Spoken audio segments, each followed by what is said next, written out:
kulan wacan oo wanaagsan saaxiibayaal halkaad naga daawanaysaan waa Boundless Media wararkan maanta idinku waxaynu qodobadiisa waxa ka mid noqon doona faahfaahin ku saabsan dagaalka Boosaaso oo sii xogeystay xukuumadda Abiy Ahmed oo jawaab ka bixisay go'aankii lama filaanka ahaa ee TPLF Kenya oo ciidamadii ugu badnaa soo dhoobtay xadka Soomaaliya iyo sababta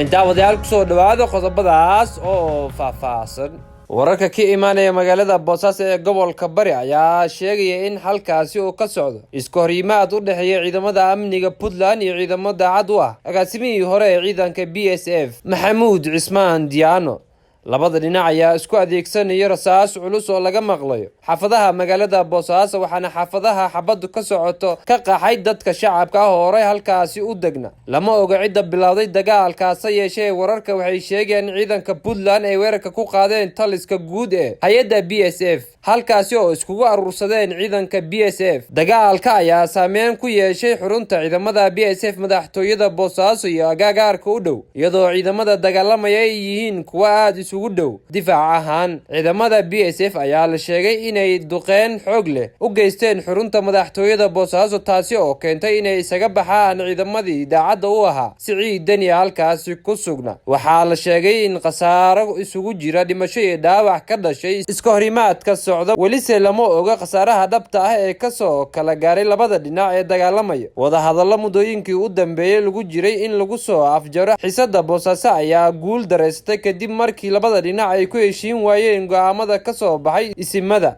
haatan xukuumadda Ra'iisul Wasaare Abiy Ahmed ayaa ku gacan saartay go'aanka ay ku dhawaaqday mucaaradka Tigreega ay kaga baxayaan gobolada dariska la ee Afar iyo Amhara waxaan haatan dhameystirnay kabicitaanka ciidamada ee gobolka Amhara iyo Afar waxaa sidaasi Twitterka ku soo qoray afhayeenka TPLF Getachew Reda tilaabadan lama filaanka ayaa dhabaha u xaari karta xabad joojin la gaaro kadib 13 bilood oo dagaal qaraar ah waxaa ku kalsoonahay in ficilkeena geesinimada leh ee kabicitaanka ayuu qoray Dibistan Grimchala madaxa xisbiga TPLF oo ah xisbi siyaasadeed gacanta ku haya inta badan gobolka waqooyiga Tigreega hase yeeshee afhayeenka Abiy Ahmed Bilane Simon ayaa ku gacan saartay ku dhawaaqista mucaaradka oo ay ku qaaxday mid lagu qarinayo guuldarooyin military TPLF waxaa ku dhacay khasaarooyin weyn toddobaadkii dhawaad sidaas darteed waxay sheeganayaan dib u gurasho xeeladeed si ay u qariyaan guuldarooyinka ayay u sheegtay wakaalada AFP wali waxaa jiro qaybo kamid ah gobolka Amhara oo ay joogaan sidoo kale furumo kale oo isku hayaan inay dagaal ka furaan dhinaca kale dawladda Mareykanka ayaa ka falcelisay go'aanka Tigreega wuxuuna afhayeenka waaxda arrimaha dibadda sheegay in haddii la xaqiijiyo dib u gurashada TPLF ay tahay arin ay soo dhaweynayaan waa arin aan ku baaqayno waxaan rajaynaynaa inay albaabka u furi doonto diblomaasi ballaaran warqad uu u diray qaramada Midoobay iyo hogaamiyaha TPLF Getachew ku baaqay in hawada gobolka Tigreega laga dhigo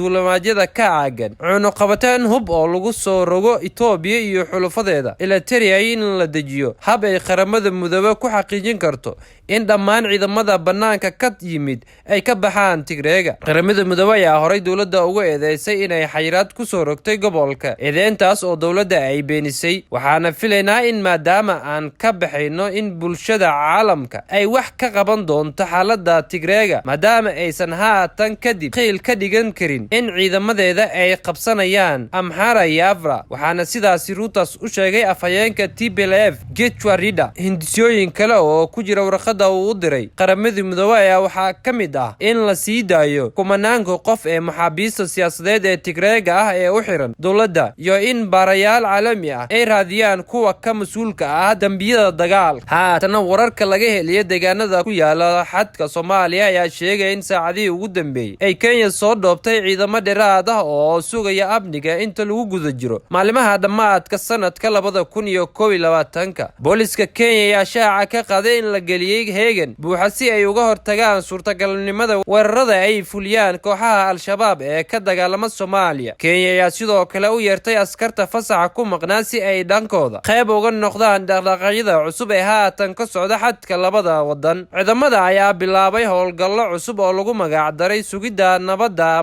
maalimaha dhammaadka sanadka sida uu shaaca ka qaaday taliyaha booliska dalka ee Kenya oo ugu baaqay shacabka iyo ciidamada inay muujiyaan fujignaan dheeri ah. Sidoo kale jidadka isku xira deegaanada ku yaala xadka ayaa laga bilaabay baaritaano dheeraad ah oo lagu xawinayo si looga hortago weerarada dabagalka ah oo ay mar kale al-shabaab ku qaadaan dadka isaga kala goosho ismaamulada ka jira halkaasi. Arrintan ayaa ugu sii daraysa dhaqdhaqaaqyadii horay uga jiray ka u dhaxeeya al-shabaab iyo ciidamada Kenya oo marar kala duwan isku food saaray gobolka Waqooyi. Dadka deegaanka ayaa dhankooda waxaa soo wajahday cabsi xooggan oo ka dhalatay xaaladda amni ee soo kordhay iyo ciidamada haatan la geeyay xuduudda. Si kastaba muddooyinkii u dambeeyay kooxda al-shabaab ayaa sare u qaaday weerarada ay ka fuliso gudaha Kenya kuwaasi oo geystay khasaare isugu jira dhimasho iyo dhaawac. Daawadayaal ayaan ku soo afmeeraya war wixii dalka iyo dafaaca caalamka aan idinkaga haynay. Wararkeena maanta waxay idiin soo saaray idin akhrinay anigoo Cabdinajiib Cabdullaahi Najiib Akhyaar. Intaan warkeena dambe dib ugu kulmi doontaan waxaan idinkaga tagayaa sidaas iyo fi amaanillah.